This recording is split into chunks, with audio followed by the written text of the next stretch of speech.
All right, I think we're ready to get started. Greetings, everyone. We've got a nice crowd on a beautiful day and an exciting topic. My name is Ruth Ann Webster. I'm serving as your host, League of Women Voters president. The League of Women Voters of Minnesota has pulled this together with our help, League of Women Voters of New Ulm, and we're so happy to also welcome League of Women Voters from St. Peter. So what we've got today, what we have today is the Secretary of State, Steve Simon. As many of you know, the Secretary of State is in charge of elections. And this year, starting today, there is a lot of changes. There's a number of important changes to the voting laws, and that's what he's here to talk to us about briefly. Now, he has made it absolutely clear that he doesn't want to do all the talking. Right. Which is fine. And so it's going to be more of a conversation. We've got a podium set up there, and at the appropriate time, I will let people know that it's time to come in and start with comments. But I'm not done talking. I just want to thank a few people. I want to especially thank our ACE, New Ulm Community Access Television folks for taping us.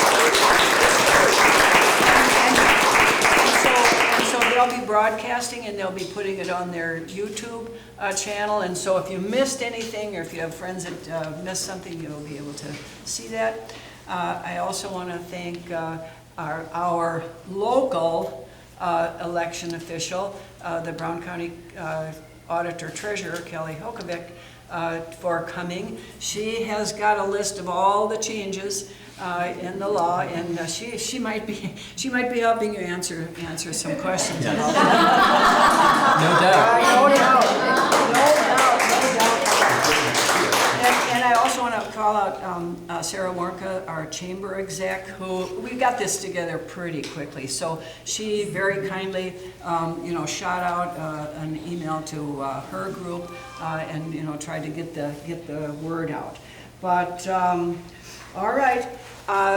Well, I'll just say one more thing about League of Women Voters in case you don't know. We're a non-profit, non-partisan political organization, and we're devoted to democracy and to educating voters so that we can save our democracy. So, all right, I'll sit down now. Thank you very much. Right. Thank you everyone for coming. I really appreciate it. Thank you. It really is wonderful to be here. People often ask me, whether it's school groups or other people, what is the best part of your job as Secretary of State? And I really want to tell you, this is the best part of my job. It really, really is. Getting outside of the capital bubble or the metro area bubble is very important. Now, I come from Hopkins, Minnesota, which is a second ring suburb of Minneapolis. That's where I grew up. I went to Hopkins High School. I represented Hopkins and neighboring St. Louis Park in the legislature.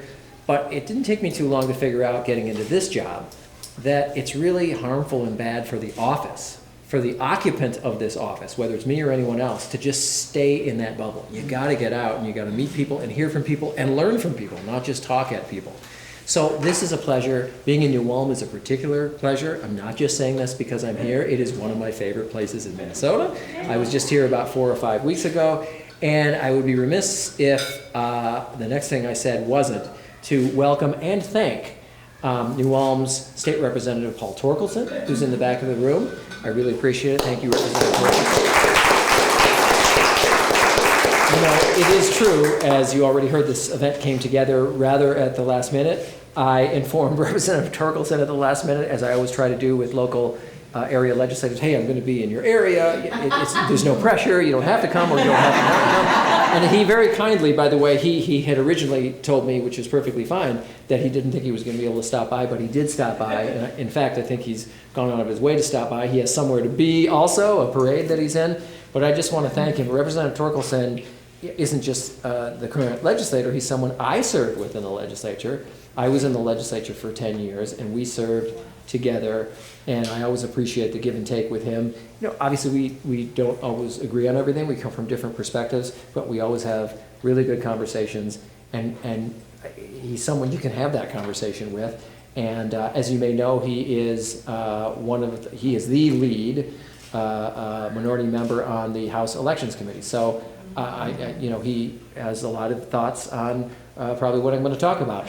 I am here to talk about what's new in election law.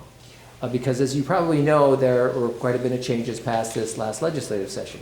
And that's really relevant in the sense that we're heading into a big election, a presidential election. And I think it's very tempting for all of us, me included, to think of the 2024 election as some far off kind of thing, right? Oh, it's November of 2024.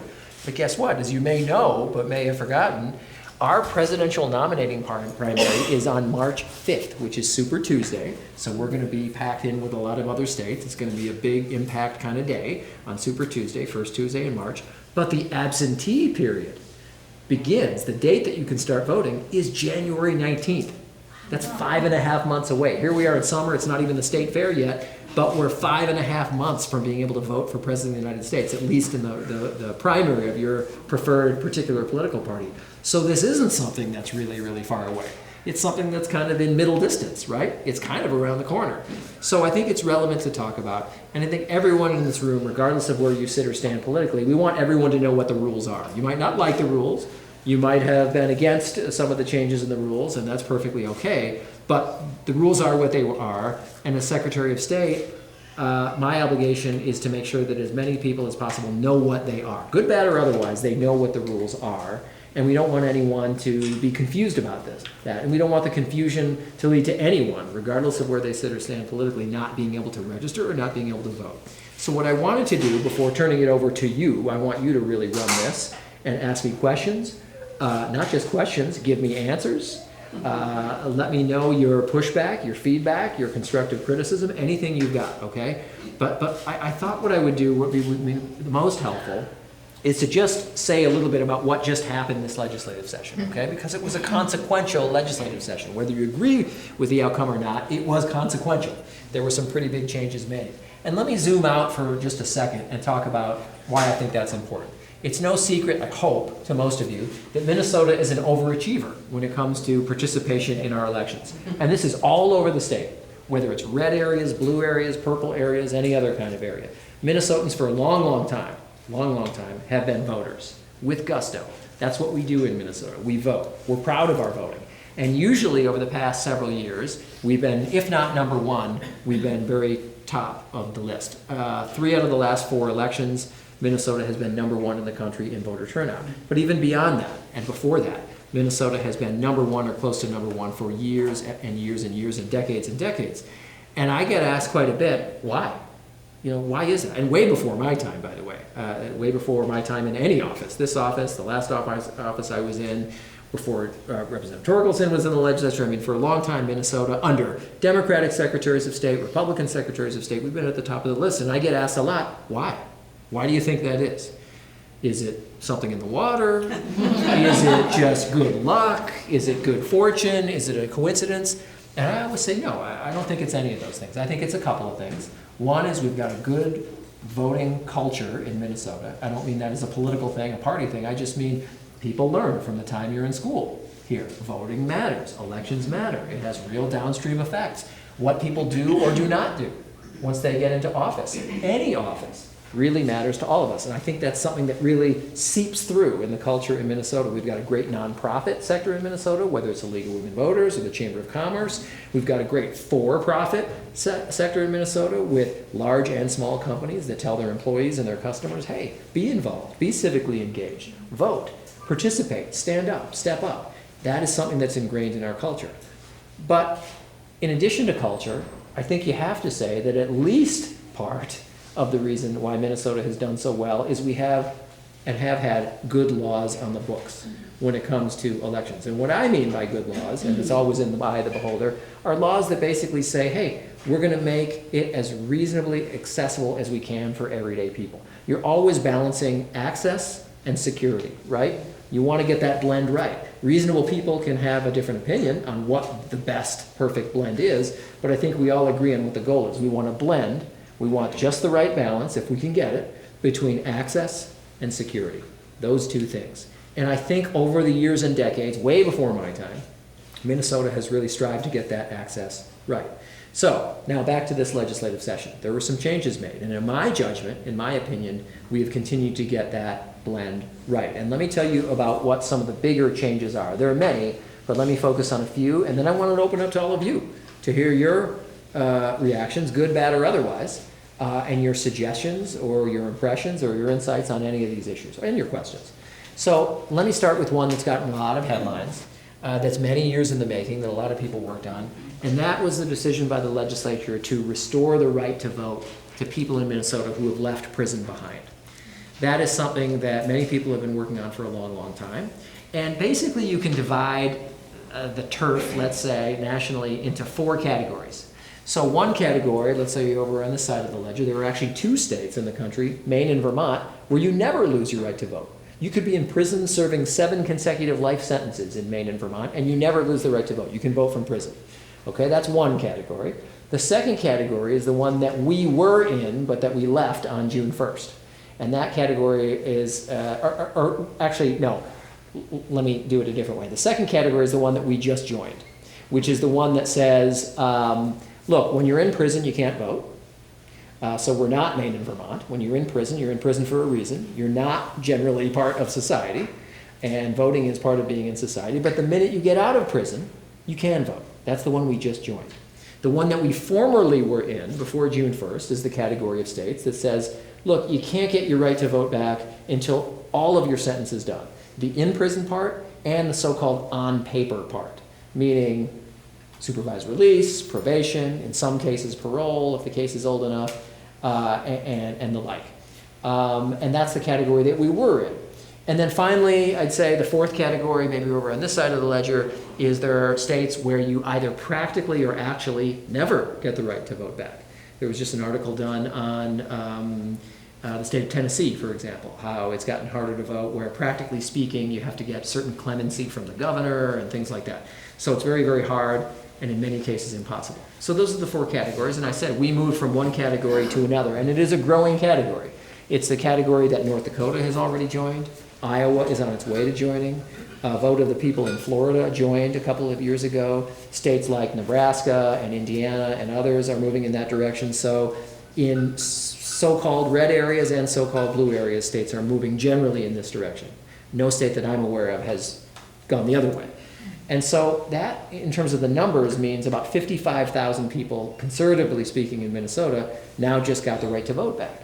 But I think, in my opinion, the real challenge, and where we could use allies and friends, like the League of Women Voters and others, is now that 55,000 Minnesotans, conservatively speaking, have the right to vote back. In other words, they've done their time.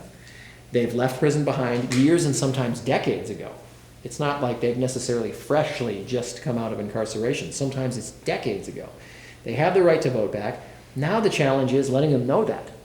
I think a lot of folks don't know. So one of the things that we're doing in our office is we're working with the Department of Corrections. Naturally, they have those records. Now, those aren't public records. Neither we nor they can just release that and say, well, here they are. Here are the 55,000. Here are the addresses. Here are the phone numbers. We can't do that. That's private data under state law. But there are a lot of groups around the state that are trying to do more broadcasting kind of messages, whether it's in houses of worship or in other community spaces, just to let folks know that this is a thing. Because we want people to take advantage of the right to vote. They don't have to vote. No American has to vote. We don't have mandatory voting. But we want them at least to decide for themselves whether to exercise that right to vote. So getting the word out is going to be key over the next year and a half or so to make sure people understand that if you're out of prison, you can now vote. Even if you're continuing to serve part of your sentence on paper, you can vote in the state of Minnesota. And there's some confusion you can understand because the rule is different in various states. You might cross a state border and it might be different. And maybe someone's from someplace else where it's different. So I think that's an important consideration. So that's one issue that really rose to the forefront at this legislative session. Another one I want to discuss is something called, the title is, automatic voter registration. Automatic voter registration. I say it's called that because, as I said before Representative Torkelson's committee and others when I testify, I wish this reform or this change went by a different name. It's a little bit, in my view, misleading. People hear the word automatic, and I don't blame them for going, whoa, whoa, whoa, automatic what here? What's happening automatically? Wait a minute. but it really isn't automatic. Real human beings are still filtering and screening and vetting potential applicants for voting. The automatic part comes in this way. So even before we pass this law, you may know or remember, we have a so-called motor voter law in Minnesota.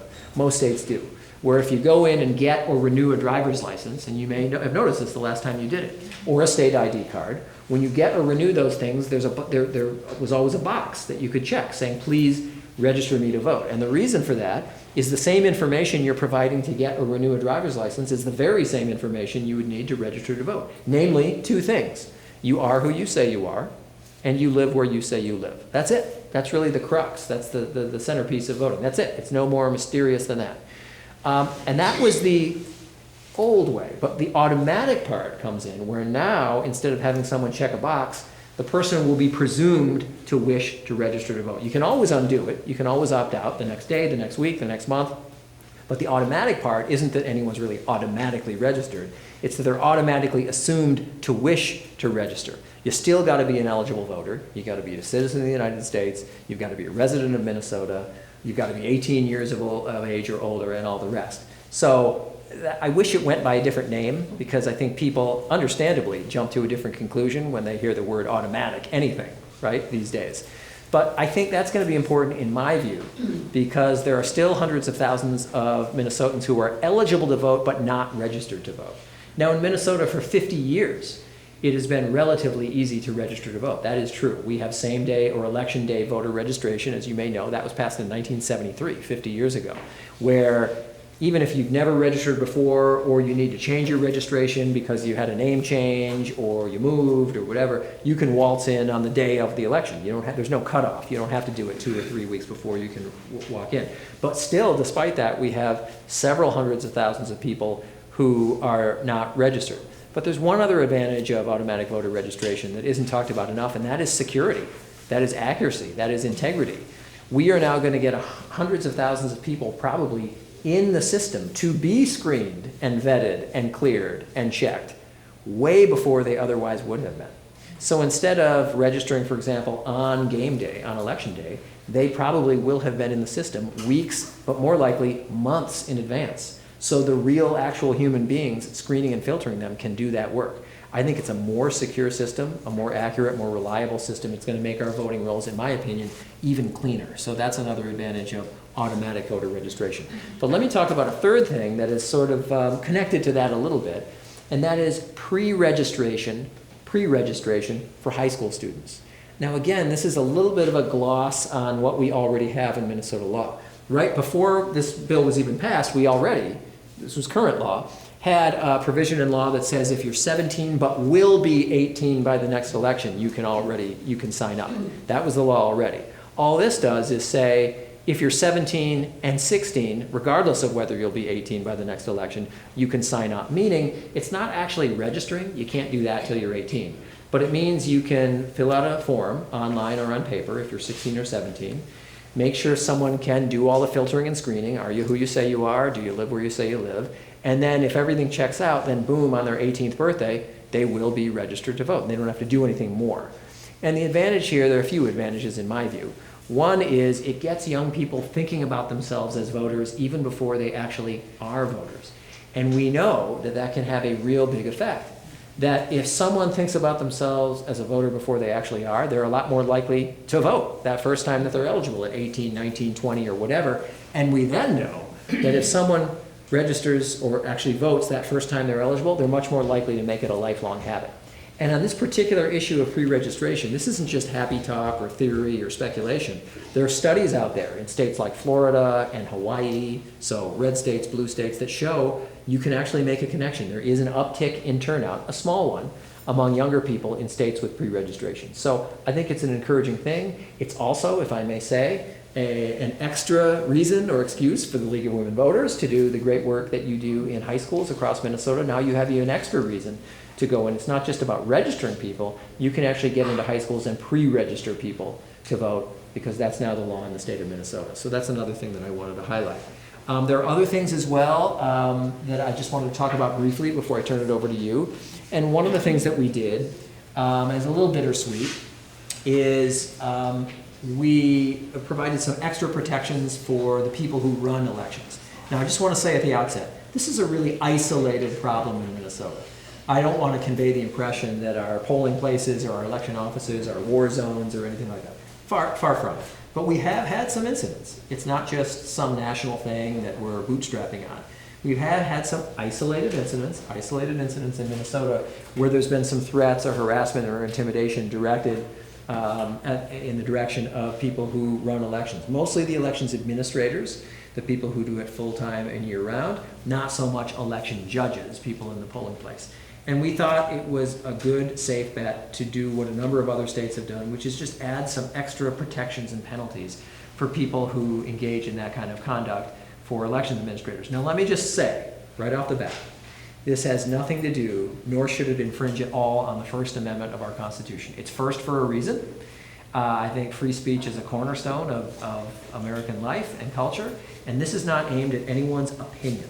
It is every citizen's absolute right to yell at someone in government, whether it's the deputy over there, whether it's me, whether it's Representative Torkelson. We might not love it. It's not always great. If someone yells at him at Watermelon Days tonight, he's not going to love it.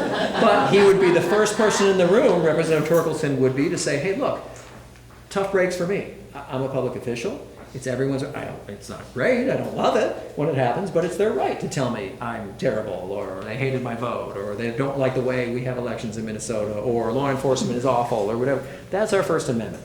This bill is aimed at conduct, not speech. I don't care what someone's viewpoint is, but let me give you some Minnesota examples. These are real Minnesota examples told to me, not just through the grapevine, literally told to me first person.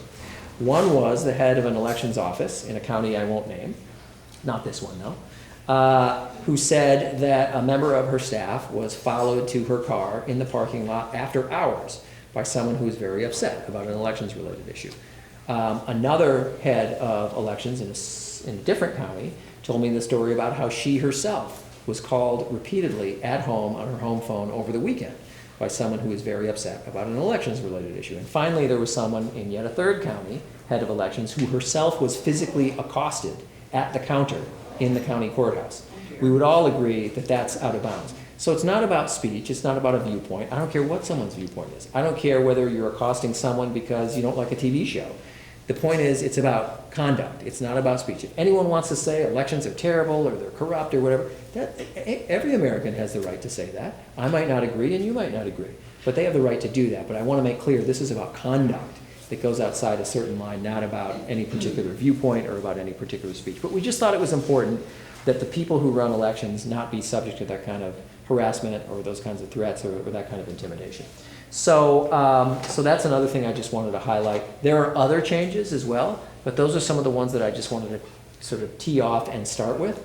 And let's have a conversation about your thoughts, good, bad, or otherwise, about what was passed this session or what we all should be doing to prepare for the 2024 presidential election. So thanks for your time and attention. I really appreciate it. Thank you. We'll turn it over to you. Just a very few rules. Come up to the podium, state your name, introduce yourself to Secretary of State Simon, and then ask your question or make your comment. And our topic is voting, so let's respect the parameters and stick to that topic. I'll be here saying, come on. And like I said, questions are fine, but so are answers. Yes. Or pushback or feedback or anything you've got. Okay. We have our first victim here. All the way from the other side of the room, yeah. There you go. State your name if you don't mind. You can call me Mike. Okay. Thank you. One of the things that is a concern to a lot of us is voter integrity. And at the center of that is the process of mail-in voting. And the mail-in... Excuse me, speak up, please. Yeah, it's hard. I'll repeat the This question. is as loud as also I into my- get, I'm sorry. No, go ahead. Go ahead. Over the years ago, you may be familiar with this, I'm sure you are. There have been studies done. Jimmy Carter was involved in one of them, where they reported that mail-in voting is very susceptible to voter fraud. No European countries that I know of allow mail-in voting for that reason. I didn't hear anything among the changes that you mentioned that was directed toward controlling voter fraud. I guess the questions that I have are these. First of all, who has access to the voter rolls? And who's responsible for reviewing voter rolls and removing names of people who shouldn't be on the voter rolls? How many have been removed since 2022? Can you answer those questions? I can. Let me, if I could, let me ask if I may, just address your comment more generally, and then I will answer your specific questions. So thank you for the question about mail-in voting. And I know what you're referring to. You're referring to, I believe, the Carter-Baker Commission, which was 2005. But let me say a little bit about how we do mail-in voting differently in the state of Minnesota than most states. I think there are only 2 or 3 other states that do it as stringently as we do it. So I don't mean to hijack your question, but let me adjust it a little bit, because sometimes I get it in a different form.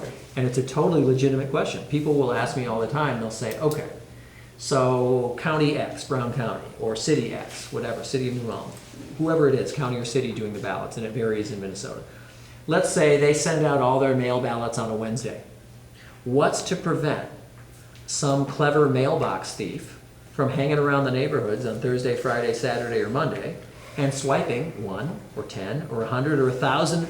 These are blank ballots just out there in the mail. What's to prevent that from happening? It's a totally 100% fair question. But for the reason that I'm about to say, in Minnesota, we have security features that almost no other state has. So in Minnesota, when you order an absentee ballot to come to you by mail, unlike almost every other state in the country, you have to provide some personal identifying information, either a driver's license, partial social security number, or there are workarounds to do other things as well. But those are the 2 most popular and most significant. The only way that ballot will be counted is if the intended voter sends it back with that very same personal identifying information that he or she used to order it. The partial social, the driver's license number, etc. Okay, so back to the mailbox thief. He may think he's being real clever and he swipes 20 of these things from the neighborhood mailboxes. Unless that mailbox thief not only knows the personal information of the people he's stolen the ballot from, but which form of personal information they used when they ordered the ballot. And they can forge that person's signature, which is the backup. And they can forge the signature of a witness, which we require in Minnesota. Unless all 3 of those things are true, they can send in all the ballots they want and think they're clever and send in 100 ballots. They will be incinerated. They will not be counted. So I just want to give you and others, I think you're speaking for others who have the same thoughts and questions, and they're legitimate questions, like, hey, blank ballots in the mail, just floating out there. But in Minnesota, we have these security precautions, which I think put us in a really good place, and which is why when you look at the numbers at the end of every election, and we get all the reports from the courts, from the state and the federal courts, it's a minuscule, microscopic amount of wrongdoing when it comes to mail-in ballots. You're not wrong to answer the question, but to your specific question, I don't want to evade your specific question. The general answer is we have a county-based system in Minnesota. There are exceptions. Some cities do their own, like Minneapolis does its own. But Brown County, for example, it's mainly a county-based system. Now, does our office have access to that information? Yes. But generally speaking, the people who do the removal of folks who are ineligible from the ballot, that's usually a county-based function. And that's a federal requirement under a federal law in 2002. It's called list maintenance. Sometimes that's the dorky formal term is list maintenance. But basically, federal law requires, you can't get out of it. Every county, every jurisdiction in the country, you have to comb through those records periodically, and you have to remove people who have died. You have to remove people who are ineligible. So no system is perfect. Ours isn't. But I hope I can put you or others who have those questions at ease with some of the features we have that other places do not. Okay, what's the curing process? What is there a curing process? Yes. When you receive ballots that are not, don't have all of the requirements? Do you contact Yes. the person who's purportedly voted? That's right. Okay. Mike, we have other people waiting. You can get back in line. I'm but if you an don't mind- auditor, and I see so many holes in this system. how, the mail delivery system was not designed for voting security. How am I to know that when I submit a vote by mail, that it has actually been received and counted? That's a great question. The question, I'm sorry, I should have repeated the question before because it wasn't in Mike. Mike's question was, I won't repeat the ones before, but the ones that he just asked were, how do I know, given the sometimes mixed reliability of the mail, how do I know from the standpoint of a voter who has ordered this ballot, how do I know that it even got there? Am I just saying a prayer when I throw it in the mailbox and I have no idea where they ever received it? The answer is you can track your ballot like you can an Amazon package or a UPS package. And I see some head nods here in the room. So you can know that it was received and that it was processed. So you don't have to just on a wing and a prayer throw it in a mailbox or drop it in a drop box and wonder, well, I hope they get it. I hope my vote is counted. I guess I'll never know. You will know. You can find out. And you can track that just like you would any sort of online package or order. So but that's a great question. Yep. Teresa Caveney from New Ulm, thank you for being here. Could you just tell me how the Department of Corrections is training its staff, its parole and probation officers to have conversations with newly eligible voters? Because I could see a number of people being afraid. Since this has been an issue in other states, not necessarily legitimate, but and then the other question I have is, what's the statistic of how many are from Greater Minnesota? Yes, thank you. So the Department of Corrections, we are partnering actively with them. I've had 2 meetings so far with the commissioner himself, Paul Schnell, and his senior leadership team, and then staff to staff. We have ongoing discussions as well. So we are working closely with them. As you can imagine, they have the treasure trove of data. It's data that is non-public for all the obvious reasons. So you can't just hand over to some community group, here's the 55,000. You can't do that. And so, but what they can do, and what they already have done once, and that they pledge to do more than once between now and November of 2024, is have probation officers in the various counties have conversations with people about this, hand them the paper, remind them of their eligibility to vote. You can't force anyone to vote. That's the American way, that everyone has, who has the right to vote also has the right not to vote. So you can't make anyone vote, and it's not a condition of anything, but just simply getting the word out there. I don't want to speak for Representative Torkelson, but I've heard this from a lot of people who knock on doors, legislators, as I used to pretty obsessively when I was in the legislature. I was kind of unhealthily obsessed with door knocking. And every cycle, I don't know if this is the case in Brown County or in this district or not, but I've heard from a lot of past and present legislative colleagues who say, every cycle, without fail, there are a number of people, I know this was the case in my district, who just are confused about the law. This is before we passed this law right now. So I would knock on a door every cycle without fail, hand them the lit piece, say who I am, and I'd get something like this. Well, this looks great. It looks like we kind of line up here. Boy, I wish I could vote for you. I just can't. And I'd say, why not? And they'd say, well, I committed a felony 17 years ago, so I can't vote for you. And I'd say, are you still on paper? And they'd say, oh no, I've been off paper for about 8 years. Well, you could have voted this whole time. They misunderstood. They thought it was a lifetime ban. And so that's why I said at the beginning, I just want Minnesotans to be clear-eyed about what the law is. They can decide where they want to vote. It's not my business who they vote for, certainly, or how they vote, or absentee or in person. I just want everyone to know what the rules are, ideally. And people have lives. They have jobs. They have other things. They're not focused on this stuff necessarily. But I'm hoping with partners like the League of Women Voters, Chamber of Commerce, community groups, faith groups, whatever, just to get the word out on this about that it exists, that it's a thing. So basically we are cooperating very closely with the Department of Corrections just to get the word out through the probation system for sure. And then community groups are going to handle the rest through houses of worship or other community channels. But we're working closely and they've been very cooperative so far. Well, I guess that's my lead-in. I work for the Department of Corrections for 35 years. Perfect. My name is Pat Booker, and I was a parole officer for, like I said, 35 years. And I just wanted to thank you and the session for passing the Restore the Vote this year. I think it's phenomenal. I think it's way overdue. I could never understand it when I was supervising people on probation or parole, to be honest with you, because we We do a good job of holding people accountable, making sure we address the victim issues, public safety while they're on supervision. And then at some point we say, let's reintegrate you back into our community. That means a job, that means housing, that means a lot of different things. But it also means having a stake in the community, in my perspective, that if I can vote in this community, I have a stake. And to me, it's safer in the community if you can vote, because I can vote, I feel a part of this community. We've ostracized them, for, in my opinion, for far too long. We really have. And they need to be out there and voting and participating. So thank you. That's all. Thank you. And I go back and work for the Department of Corrections for a brief period of time, so I might be involved in some of this other stuff. Okay.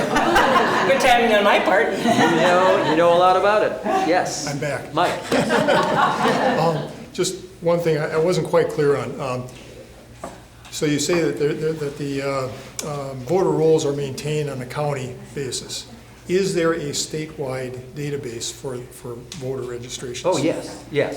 And who, is there anyone outside the government who has access to that roll? Yes, everyone. With the data, for the most part, in the statewide voter registration system, which is exactly what it sounds like. It's a public? Yes, as a matter of fact, and again, don't mean to single out Representative Torkelson, but he and his colleagues regularly, for campaign purposes, will order the voter rolls from our office. Okay. You can slice it and dice it by county, by legislative district, by city. So it's, Yeah. so it's name, address? Its name, its address, its year of birth, not date of birth. That part is not public, but year of birth is. Well, I can get date of birth from anywhere on the internet for anybody I want. Maybe, but in terms of what we maintain through the statewide voter registration system, yes, it's name, its address, its year of birth, it is voting history. So you can see whether someone votes in every last, municipal primary and everything, or whether they're more intermittent voters and that sort of thing. Those are the basics, yes. Okay. Have you had any instances where somebody came reported, where someone came to the voting place and was told you've already voted? Let me answer that carefully. The question was, have we ever had instances of someone who came to the polling place and have been told you've already voted? On limited occasions, here's a context where that happens. And this happened, I remember, in the 2020 election in the Mankato area, if I'm not mistaken. Once in a while, people will, for example, forget that they have already voted absentee. That happens, especially in a COVID election like that. Someone will show up and there's always a notation made, hey, you've already voted absentee. I think your question was maybe different. You're talking about in-person polling. Someone shows up and they say, you just voted 3 hours ago. In other words, a potential case of voter impersonation, I think. You didn't use those words, but something like that, right? Where someone voted for that person in the polling place. Is that what you're asking? I don't want to put words in your mouth. I don't know. It's not necessarily Minnesota, but I know in other states, there have been people there have been fraudulently submitted absentee ballots that were not submitted by that person, So, I'm sorry, I'm just repeating from the microphone. Mike was saying he knows of other places in other states where there were fraudulently submitted absentee ballots. So now we're talking about a little something different, the in-person polling place versus absentee. Well, on the absentee piece, as I said, we have security features that other states don't. Georgia just copied us, by the way. It's a high form of flattery. Georgia just imposed the same requirement that we do, that you have to have driver's license or you have to have partial Social Security or something like that. I think they have some other options too. So I always kid around with the Georgia Secretary of State. We're different political parties, but he says we copied you. Yeah. I'll just throw one more out for you. Yes, please. Why do we not have voter ID?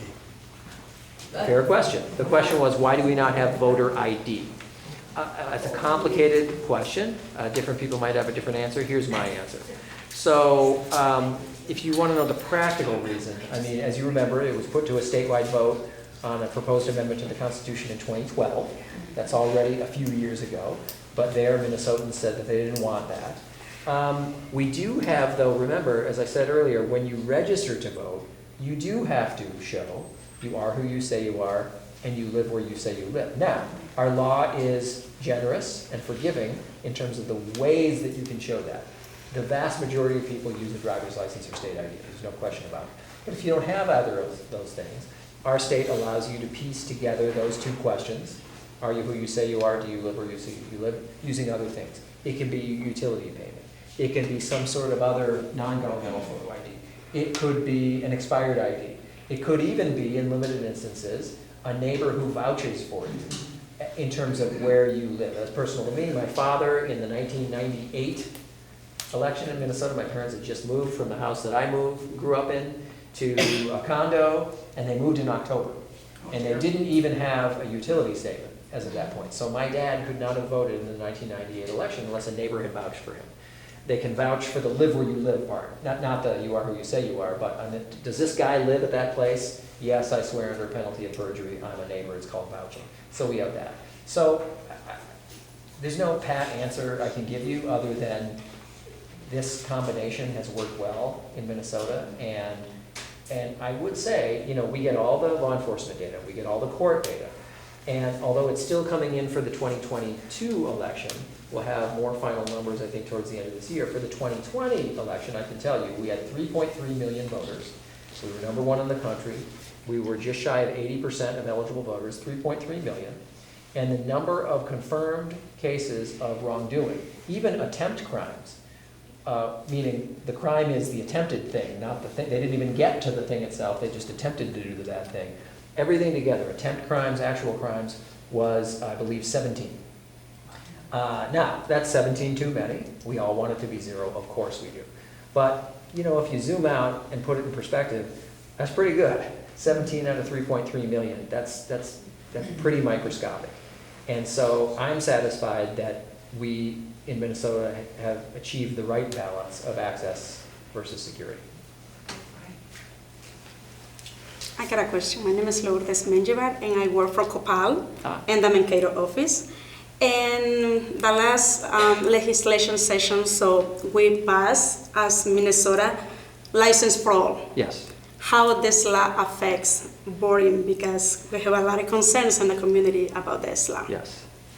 Thank you. The question was about the so-called driver's licenses for all bill. Now, that's not an elections provision, but as some of you may know, driver's licenses for all brings Minnesota back to the rule that we had before 2003. Before 2003, we're now back there. Up until 2003, anyone who was living in Minnesota could get a driver's license regardless of immigration status. That was changed or suspended, really changed in 2003. Now we're just back to what we already once had. But the question, you didn't, if I may, I know you didn't ask it precisely this way, but I think where you're going with that, the way I usually get this question is, which I completely understand, totally legitimate question is, wait, time out here. I'm putting words in your mouth a little bit, but it's time out here. You're saying someone regardless of immigration status can get a driver's license. And you just finished telling us that through automatic voter registration, people going into the driver's license bureau to get driver's licenses, the DVS office, they're going to be presumed to want to register to vote. Are you telling me that people who aren't here legally are going to become registered to vote? Maybe that's where you're going with it. I don't know. Yes. But I get that question a lot. Totally fair question. I would say the same thing if I saw these two headlines side by side. Wait a minute.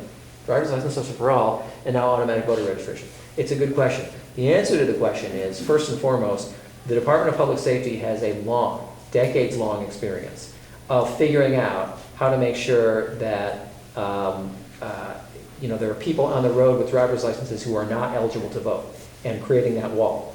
My own mother is an example. My mother was from Austria. She never became a U.S. citizen. And for 30 plus years, she was driving around Minnesota with a driver's license, a Minnesota driver's license. So this is not a new, I just want to say, that's not to say people can disagree. I'm just saying it's not a new issue. It's not new that someone in Minnesota, 17-year-olds aren't eligible to vote. They have driver's licenses, 16-year-olds, people under guardianship, whatever. So I just want to say it's not a new category. It's not a new thing to have people driving around like my mother who aren't eligible to vote. But what's unique about this particular law is it is very clear that you have to have proof of citizenship to even get into the pile, to be possibly registered. That's why I don't like the term automatic voter registration, because it implies that the fear you're talking about will be realized. Oh, it's just automatic. Someone goes in, and that's not right. So real people will still screen and filter, and you aren't even put in the pile to be, quote, automatically registered, to even be considered unless you have some sort of proof of citizenship. But it's a totally legitimate question. I would ask the same thing, looking at those two headlines side by side. So I am confident in the ability of the Department of Public Safety to deal with people like my mom, or to deal like to anyone else who for any other reason is not eligible to vote in this country. It's been going on. My mom came to this country in 1967 and got a driver's license. So this has been going on for over 50 years for sure. I'm sure well before my mom came here. Hi, I'm Margot Druschel from Mankato. I don't really have a question so much as a comment to maybe help illustrate the question about once people have served their time and are no longer incarcerated. I worked for many years at colleges and universities doing academic advising, particularly for students who had had barriers at one point or another in their lives. So I had a lot of students over time who had come back after fulfilling their obligations and serving their time in jail, and they were never able to vote because they were still in these very lengthy periods of probation. And I think the point that the person who worked in corrections made is a really good point, because students would say to me frequently, but I want to be engaged and I want to have a voice. And so I think it's a really important change, and I applaud the state of Minnesota for doing it. And I hope that unlike some other states like Florida, where there have been barriers placed in front of people and there's been a lot of misinformation and almost trickery, that we here in Minnesota, where I think we do take things very seriously about voting as we should, will also take seriously our obligation not to question anybody else, to let the system that we have set up and that your office has worked so hard to put in place and to have lots of checks in place work, and not to place ourselves in the role of judge and jury. Thank you. Appreciate the comment. Representative Torkelson. Well, Thank you. I guess I don't have to introduce myself. No, you do not. Not in this room, you don't. Thank you, Representative. First, I do want to thank you for coming to my district, Secretary of State. It's always a pleasure to have our state officials here and informing us, and we appreciate that very much. One of the topics you did not touch on today is the extension of early voting. That period has been greatly expanded. And I'd like to talk about that, and talk about it especially in relation to those people that are interested in being poll watchers. Yes. And how that relates to their work.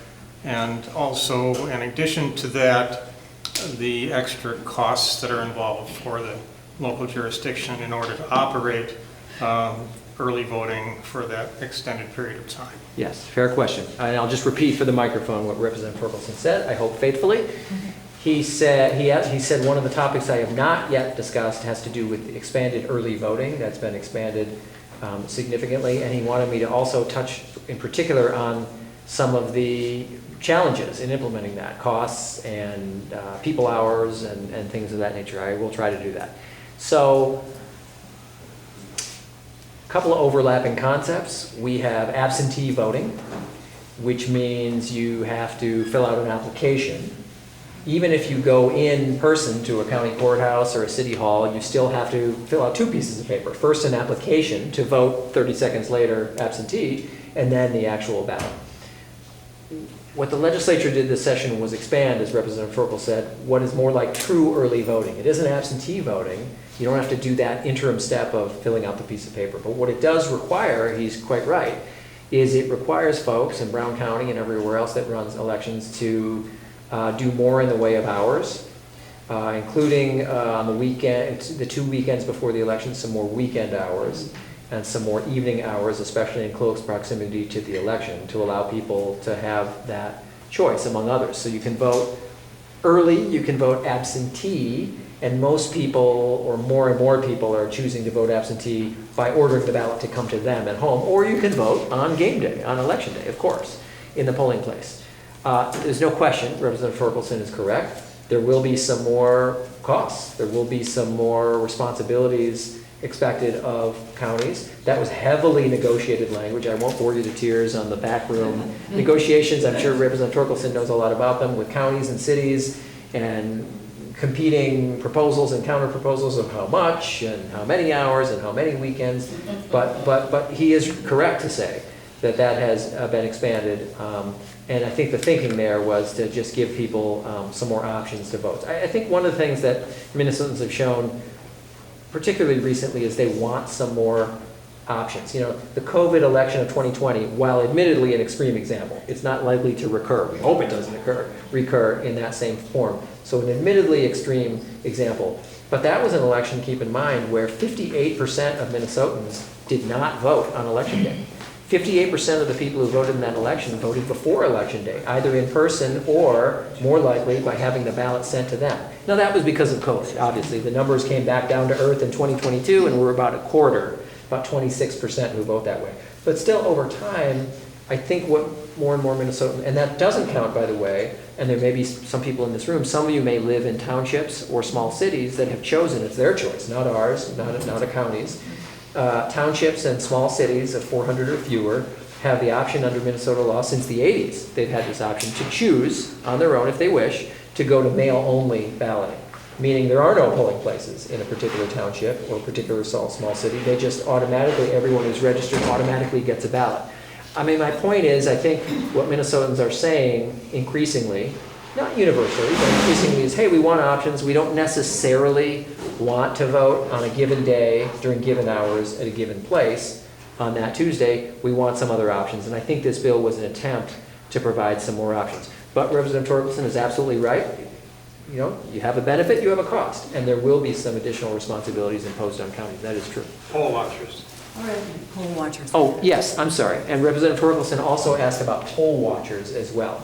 I misunderstood. I thought you were talking about poll workers at first. So poll watchers, yes. So, as you may know, in Minnesota, every political party is allowed to have one person. You can't have 20 or 18 or 2, but you can't have one in every polling place. They have to be designated in writing, so you can't just show up and say, hey, I'm here for the Republicans, I'm the poll watcher, I'm here for the Democrats. You have to have a piece of paper by a party unit saying I'm the person. And I think, I don't want to put words in your mouth, Representative, but I think the concern that you're channeling is, hey, the more you spread it out, isn't that more difficult, you know, to get people to be poll challengers or poll watchers? On the one hand, I have to concede that that is certainly possible. On the other hand, for a long, long time, we have had a 46-day absentee ballot period in Minnesota. We're tied with South Dakota for the longest at 46 days. And as I mentioned, January 19th, we will be the first state in the country to vote for president in January 19th. It's not the first election day, but our absentee period is so long. Will probably be, unless Iowa and New Hampshire move their date. So I guess my point is, while I understand what you're saying, Representative, we have had a long experience with a long absentee period, and parties, I think, have done a pretty good job of adjusting so that, you know, I have no idea in a particular place whether they always every day have someone at every place where there's absentee voting, but I think parties have sort of adjusted their poll challenging plans to you know, meet the law where it is, and it's been that way for quite a while. So I don't see this as a huge change as compared with the 46-day absentee period that we've always had and we will continue to have.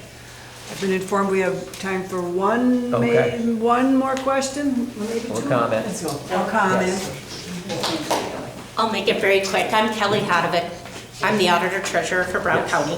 And I just wanted to do one clarification point on the expanded hours. That is only for the general election.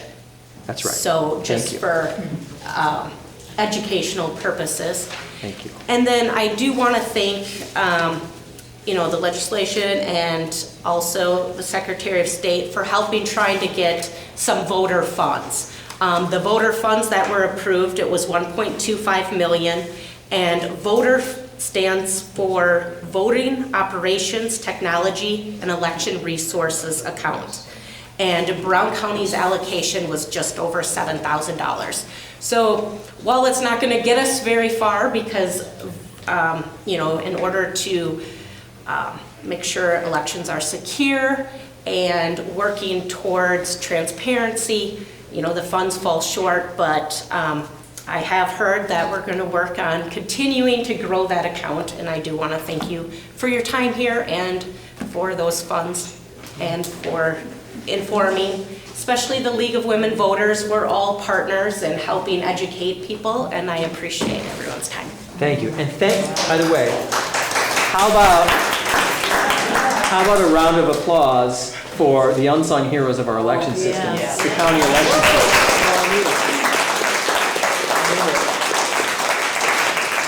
I say this often, I will say it again, we are partners, we are teammates.